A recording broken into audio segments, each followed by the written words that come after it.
దేశం మొత్తం మీదున్న best gold sellers, best designs ఇప్పుడు హైదరాబాద్ లో pan India jewel show. Don't miss it.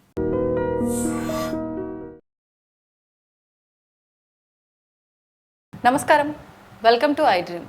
ధర్మ మార్గం విత్ విజిత కార్యక్రమానికి స్వాగతం.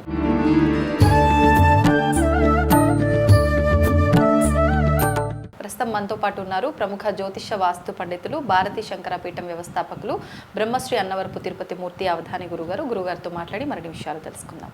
నమస్కారం గురుగారు. పరమేశ్వరార్పణం. గురుగారు, ఇప్పుడు జూన్ 12వ తారీఖు నుంచి ఒక 5 రాశుల వారికి చాలా గడ్డు కాలం ఉంది. కొంచెం వాళ్ళ పరిస్థితులు అంతా బాగా కనిపించట్లేవు, కొంచెం ఇబ్బందికర పరిస్థితులు ఉన్నాయని చెప్పన్నారు. అసలు నిజంగా బాగోలేని 5 రాశులు ఎవరు, అసలు ఎందుకు బాగుండట్లేదు, ఏం బాగుండట్లేదు, దాని గురించి ఒక వివరణ ఇవ్వండి. తప్పకుండా అమ్మ. జన్మతః జన్మాభ్యాసాత్ అని ఉంది. మామూలుగా అయితే కనుక జాడ్యం మౌఢ్యో అనేటువంటిది కుళ్ళుతో నిండిపోయినటువంటి విధానం ఇదంతా. మామూలుగా ఈ విషయం గురించి నేను బయటకి చెప్పదలుచుకోవాలా. ఎందుకు అనవసరంగా ఎవరి రాత ఎవరు బాగు చేస్తారు, బాగు చేద్దామని అనుకున్నా దానికి సిద్ధపడే వాళ్ళు ఎవరూ లేరు. మా కర్మ మేము అనుభవిస్తాము, మేము ఇలానే మురుగుంట్లో కూర్చుంటాము లేదా కుడితొట్లో కూర్చుంటాము అనేటువంటి ఉద్దేశంతోనే ఉన్నారు మినహాయిస్తే చెప్పేటువంటి విషయాన్ని విని అర్థం చేసుకొని బాగుపడి నిలబడదాము అనేటువంటి ఉద్దేశం గల వాళ్ళు 100కి 10 మందే ఉన్నారు. అందులో 5 నా కుటుంబంలో ఉన్నారు. అంటే ఎందుకంటున్నారంటే అన్నమాట, ఈ 5 రాశులు ఏవైతే ఉన్నాయో 5 రాశులు కూడా నా కుటుంబంలో ఎక్కువ ఉన్నాయి. అందులో మొట్టమొదటి రాశి నాదే.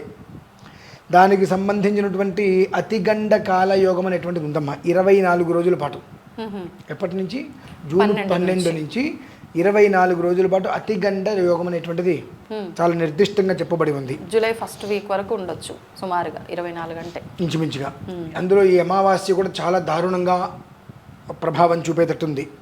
వాస్తవానికి నేను ఇవాళ బయలుదేరి బృందావనంలో ఉండాల్సింది, కానీ నేను బృందావనం వెళ్ళి అక్కడ అన్నీ పూర్తి చేసుకొని మళ్ళీ తిరిగి వచ్చేటప్పటికి నాకు అమావాస్య ఘడియలు వస్తాయి. ఆ అమావాస్య ఘడియలు అనేటువంటిది చాలా ప్రమాదమైతే ఉంది. ఒక మనిషికి ఏదైనా ప్రమాదం జరిగితే ఆ మనిషికి ఒక్కడికే నష్టం అనుకుంటే ఇబ్బంది లేదు. కానీ ఒక మనిషికి ప్రమాదమైనా జరిగితే రోడ్డున పడేటువంటిది కుటుంబం అమ్మ. అది దృష్టిలో ఉంచుకొని నేను ప్రయాణాన్ని కూడా క్యాన్సిల్ చేసేసుకున్నా. వద్దు, పరిస్థితి మనకు కళ్ళకి కట్టినట్టుగా అతిగండము అనేటువంటిది ఎలా ఉన్నది అని అంటే గండ మృత్యుదోష అని చెప్పేటువంటిది ప్రత్యక్షంగా కనిపిస్తుంది. కనిపిస్తున్నప్పుడు మనం ఎందుకు కంగారు పడాలి, వద్దు అనే ఒక ఉద్దేశంతో అది నేను ప్రయాణం ఆపేసుకున్నా. 2, ఆ ఒక్క 5 రాశులు కూడా నా కుటుంబంలోనే ఉండటము, ప్రధానంగా ఉండేటువంటి మొట్టమొదటిది నా రాశే కావటం అనేటువంటి దాంట్లో కొన్ని ప్రత్యేకమైనటువంటి దానికి ఒక పరిష్కారం. అంటే అది యమసూక్తంతో విధానంగా, యముడు అని అంటే ప్రాణాన్ని హరించేటువంటి వాడు, సమవర్తి అని అంటారు. ఆ రోజు నక్షత్రం కూడా యమధర్మరాజు నక్షత్రం అమ్మ వచ్చింది. ఆ సమవర్తిత్వం అనేటువంటి ఆయన నుంచి కూడా మనకు అనుగ్రహం రావాలి అనే ఒక ఉద్దేశ్యంతో యమసూక్తంగా సుదర్శనపూర్వకంగా నరసింహ పాశుపత శాంతి అనేటువంటిది ఆ రోజు నిర్వహించుకోవడం జరుగుతుంది. నేను ఎట్లాగో నిర్వహించుకుంటున్నా కదా, ఇప్పుడు అందులో ఉన్నటువంటి సమస్య ఏమిటి, కష్టం ఏమిటి అనేటువంటి విషయం నా కళ్ళకు కనిపిస్తుంది.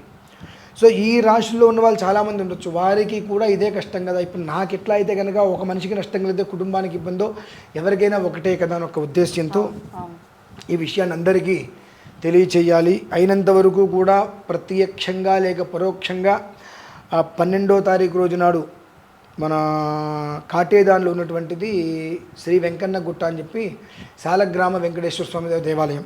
ఆ దేవాలయంలోనే విశేషంగా సుదర్శన యంత్రం మీద సుదర్శన స్వామి వారిని ప్రతిష్ఠ చేసి కొన్ని మూలికలతో ఒక యజ్ఞం అనేటువంటిది నిర్వహించడం జరుగుతుంది. కుటుంబం ఎవరిదైనా నష్టం మాత్రం అందరికీ ఒకటే. అంటే ఈ 5 రాశులలో ఎవరిది నా కుటుంబం కాబట్టి నేను చేసుకుంటాను, బయట వాళ్ళు కాబట్టి నాకు చెప్పాల్సిన అవసరం లేదని నేను అనుకోవచ్చు. ఎందువలనంటే కొన్ని విషయాలు చెప్పినప్పుడు జనాలు కూడా దాన్ని సవ్యంగా తీసుకోవడం కన్నా నెగిటివ్గా, ఈయనేదో భయపెట్టారు రకరకాలుగా తీసుకుంటారు. నేను భయపెట్టాను, నువ్వు మానేస్తే అనర్థం జరిగేది నీకే కదా, నాకు కాదు కదా. మహా అయితే అని నన్ను తిడతారు, ఈయన భయపెట్టారంటారు, నష్టం లేదు. బట్ కానీ దాని ప్రమాదం ఏ స్థితిలో ఎంత ప్రభావంలో ఉందనేటువంటి విషయం నేను గమనించాను. దాని అనుభవాలు కనిపిస్తున్నాయి కనుక ఆ యజ్ఞాన్ని పూర్తి చేసుకోగలిగితే ఈ 5 రాశుల వారు చాలా సంతోషంగా ఉండగలుగుతారు. ఈ శత్రువుల ద్వారా కావచ్చు, లేదంటే అపమృత్యుగండం కావచ్చు, ప్రయాణంలో జరిగేటువంటివి కావచ్చు, ఇటువంటివి ఏవైతే ఉంటాయో వాటి నుంచి మృత్యుగండ ప్రయోగాల నుంచి బయటపడి ప్రశాంతంగా ఉండటానికి ఈ రానున్నటువంటి 24 రోజుల పాటు అది రక్షణ నిలవడానికి వీలుంటుందని ఒక ఉద్దేశంతో ఈ విషయాన్ని నేను బయటకి చెప్పడానికి సిద్ధపడ్డా. 2, ఇప్పుడు ఏవైతే నేను 5 రాశులు చెప్తానో వీరందరూ కూడా ఈ 24 రోజుల పాటు తొందరపాటు నిర్ణయాలు, దూర ప్రాంతపు ప్రయాణాలు జాగ్రత్తగా పక్కన పెట్టుకోవాలి. ఉంటే ఒక 4-5గురితో కలిసి 10 మందితో కలిసి వెళ్ళటం మినహాయిస్తే 1-2 కలిసి వెళ్ళటం అనేటువంటిది ఉండొద్దు, ఆపుకోవడం అనేటువంటిది మంచిది. హామీలు ఇవ్వటం కానివ్వండి, నీకెందుకు నేను చూసుకుంటాను, నేను ఇవన్నీ చేస్తాను అనేటువంటి పదాలు ఇవ్వటం కూడా అంత యోగ్యతరం కాదు. అలాగే ఏదైనా ఒంటరిగా మాత్రం ఎక్కడ ఉండకుండా ఉండటం అనేటువంటిది చాలా మంచిది. అతిగండకాలము అనేటువంటిది సామాన్యమైనది అయితే కాదు.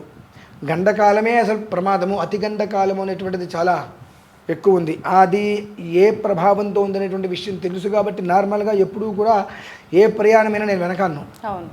కాశీ కావచ్చు, ఎటైనా కావచ్చు, కారేసుకొని వెళ్ళిపోతా. అటువంటిది బృందావనంలో పెద్ద కార్యక్రమం నిర్వహిస్తున్నాం ఇక్కడ. చేస్తూ కూడా ఇప్పుడు వెళ్ళటానికి నేను పరిస్థితి బాగాలేదు అన్నప్పుడు తెలిసి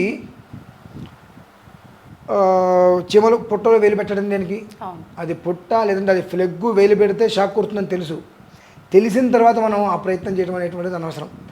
ఏది జరిగినప్పటికీ కూడా కుటుంబం ఒక మనిషిని కోల్పోతుంది. లేదు ఏదైనా కాలో చేతికి దెబ్బ తగిలి అడ్డం పడితే మనకి ఎవరైనా సేవ చేయాలి, ఆ రకంగా కూడా కుటుంబం అడ్డం పడుతుంది. కాబట్టి అటువంటివి ఏమీ లేకుండా స్వామివారి సేవ చేసుకుని ఆయన అనుగ్రహంతో వజ్ర కవచం వల్ల ఆయన రక్షతో ఉండాలన్న ఒక ఉద్దేశ్యంతో ఈ యొక్క యమసూక్త విధానంతో యమసూక్త మహాసుదర్శన నారసింహ పాశుపత శాంతి అనేటువంటిది మేషరాశి, సింహరాశి, ధనస్సు రాశి, కుంభరాశి, మీనరాశి ఈ 5 రాశుల వారిని దృష్టిలో ఉంచుకొని నిర్వహించడం జరుగుతుందమ్మా. అది విషయం. ఇది పరిహారం ఈ హోమంలో కనుక పార్టిసిపేట్ చేస్తే ప్రత్యక్షంగా కనీసం పరోక్షంగా అయినా సరే పాల్గొనే ప్రయత్నం చేయడం వలన, ప్రత్యక్షంగా కనుక మీరు పాల్గొనగలిగితే అది ఒక మహాయోగం. పరోక్షంగా పాల్గొనగలిగితే గుడ్డి కన్నా మెల్లతోమంటారు చూసారండి, అట్లా. అదేంటండి పరోక్షంగా కలిగిన ఫలితాలు వస్తాయి కదా, వస్తాయి. నిజంగా మనకు తీరిక లేక కుదరక వెళ్ళలేకపోవడం వేరు. ఇప్పుడు సాయంత్రం 4 గంటలకి ప్రత్యేకమైన సమయంలో మొదలు పెడతాం, 4 to 6. ఆ సమయంలో ఎవరు వెళ్తారులే, ఎండగా ఉంటుంది, అంత అక్కడ వరకు ప్రయాణం చేయాలి అనే ఒక ఉద్దేశ్యంతో రాలేకపోతే వాళ్ళకి గుడ్డి కన్నా మెల్లొత్తమం. ఏదైనా బలమైన కారణం చేత నిజంగా రాలేకపోయారన్నప్పుడు ఆ ఫలితం సమంగానే ఏర్పడుతుందమ్మా, ఇబ్బంది ఏం లేదు. ఇప్పుడు ఈ రాశిలో జన్మించిన వారికి, చిన్నవారికైనా పెద్దవారికైనా, ఏ వయసు వారికైనా ఇబ్బందులు తప్పవంటారా? ఇప్పుడు చిన్నతనమైన పెద్దతనమైన ఆకలి అయితే ఒకే రకంగా వేస్తుందిగా, ఎంత కడుపుకి అంత ఆకలి. అలానే ఇది ఎప్పుడూ కూడా ధర్మము అనేటువంటిది చిన్నవాళ్ళు కాబట్టి తక్కువ ఉంటుంది, పెద్దవాళ్ళు కాబట్టి ఎక్కువ ఉంటుంది అనేది ఉంటుందండి. అది ఎప్పుడు ఏదొచ్చినా సమాంతరంగానే ఇస్తుంది, మంచి అయినా చెడైనా సమాంతరంగానే వస్తుంది. అవి గ్రహ గమనాలు, మనిషి గమనం కాదు కదా. మనిషి అయితే అక్కడి నుంచి వచ్చే విధానాన్ని అనుసరించి చిన్నగా ఉందా పెద్దగా ఉందా అని దాన్ని బట్టి వీడు ఏదైనా చేస్తాడు, కానీ అది తప్పది. ఇది భగవద్ విధానం. నువ్వు ఎలా ఉన్నప్పటికీ కూడా దాని యొక్క ఫలితం మంచి వచ్చినప్పుడు ఏ స్థితిలో నువ్వు అనుభవిస్తున్నావో, చెడు వచ్చినప్పుడు కూడా అదే స్థితిలో అనుభవిస్తావు. మంచి వచ్చినప్పుడు ఆనందంతో అనుభవించావు, అతిగండం అనేటువంటి కాలం వచ్చినప్పుడు భగవంతుణ్ణి భక్తితో ఆరాధించు, దాన్ని నేను తీసి పక్కన పెట్టేస్తాడు. అది విషయం. ఇప్పుడు ఈ హోమంకి రావాలనుకున్న వాళ్ళు దానికి సంబంధించిన విధానాలు అవన్నీ ఏ విధంగా గురువుగారు? ఈ హోమంలో పాల్గొనాలనుకుంటే మామూలుగా కింద ఒక నెంబర్ ఉంటుంది కాబట్టి ఆ నెంబర్కి ఫోన్ చేసి రావాలి. అలాగే ఆ రోజు నాడు వచ్చేటువంటి స్త్రీలందరూ కూడా చీర కట్టుకొని రావాలి, జుట్టు ముడి వేసుకొని రావాలి, లేదంటే జడ వేసుకొని రావాలి. విరబోసుకొని కనుక వస్తే అక్కడి నుంచే నేను తిరిగి పంపించేస్తే అక్కడ కూర్చోబెట్టాను. అలాగే ఏమన్నా అల్పాహారం, ఉప్మా కానీ ఏదైనా అటువంటివి తిని అక్కడికి 3:30 కల్లా వచ్చేస్తే దేవాలయానికి 4 గంటలకి ప్రారంభం చేసి 6 గంటలకల్లా పూర్ణాహుతి చేసి వాళ్ళందరికీ కూడా ఐక్యప్రసాదాన్ని ఇచ్చి పంపించడం జరుగుతుందమ్మా. అది విషయం. ధన్యవాదాలు గురుగారు. పరమేశ్వర. And for more videos, please subscribe to iDream channel. Subscribe to iDream Media. Please subscribe to iDream. Please subscribe to iDream. Please subscribe iDream. And please subscribe to iDream. For more videos, subscribe to iDream. please like, share and subscribe to the channel. Congratulations, iDream. Subscribe to iDream. Subscribe to iDream. So subscribe to iDream Media.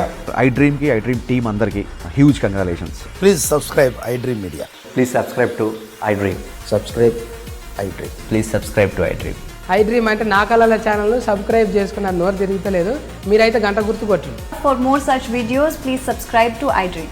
Subscribe to iDream. Please subscribe to iDream. Please subscribe iDream Media. Please do subscribe to iDream. Please subscribe to iDream Media. For best entertainment and information, please subscribe iDream. And don't forget to subscribe to iDream.